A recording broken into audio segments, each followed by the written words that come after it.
கொள்ளை அழகும் ஆச்சரியம்.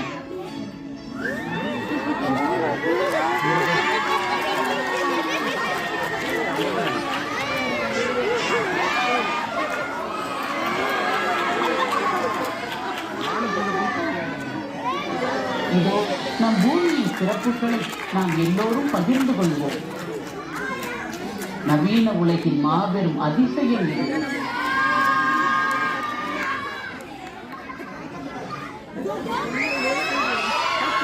சூரியனின் உள் ஆழத்தில் 150 லட்சம் டிகிரி செல்சியஸ் அதீத வெம்மையில் ஹைட்ரஜன் அணுக்கரு பிணைவினால் ஹீலியம் உருவாகிறது.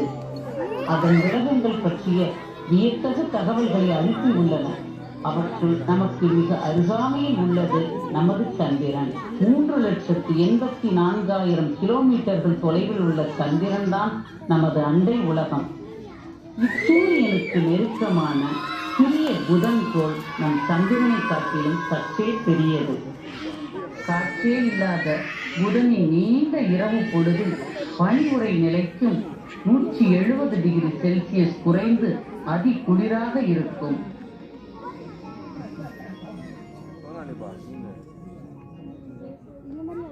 புதன் கோளுக்கு அப்பால் ஒளிரும் வெள்ளிக்கோள் வெண்ணிற மேகங்களால் போர்த்தப்பட்டு உள்ளது. கிரேக்க ரோமானிய தொன்மங்களில் இது ஒரு காதல் தேவதையாக சித்தரிக்கப்படுகிறது. ஆனால் அழகாக பயன்படுத்தி அந்த கோளின் மேகத்திரைக்குள் ஊடுருவி உற்று நோக்கி வெள்ளியின் பரப்பின் படங்களை அனுப்பியது. வெள்ளியின் தரையில் நீண்டு திரண்ட சமவெளிகள், வினோதமான தோசை வடிவ நில அமைப்புகள். பூமிக்கு அப்பால் செவ்வாய் கோள் அமைந்துள்ளது.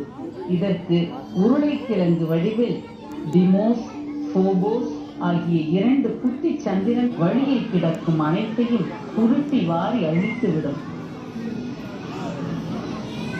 இரு துணுக்குகளே வேகத்தில் பூமிக்குள் வந்து விழுந்திருக்கும் அல்லவா?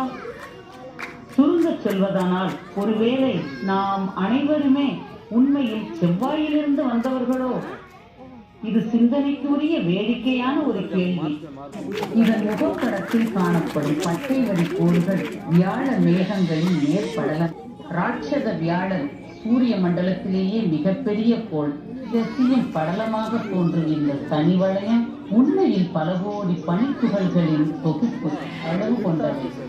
அத்தனையும் மணிக்கு 85,000 கிலோமீட்டர்கள் என்ற அசாத்திய வேகத்தில் கூடுதலான கோள்கள் அண்டவெளியில் மற்ற விண்மீன்களை சுற்றி கொண்டு இருப்பதை கண்டுபிடித்து இருக்கிறோம்.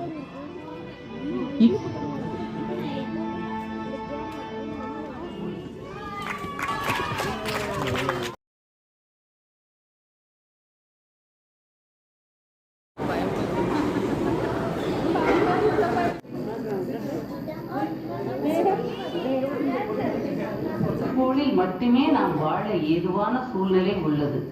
அனைத்தும் எந்த கோளில் திரவ நிலையில் நீர் கிடைக்கிறதோ அந்த கோளினை தங்க கேச கோள் என்று அழைக்கின்றனர். தங்க கேச கோள்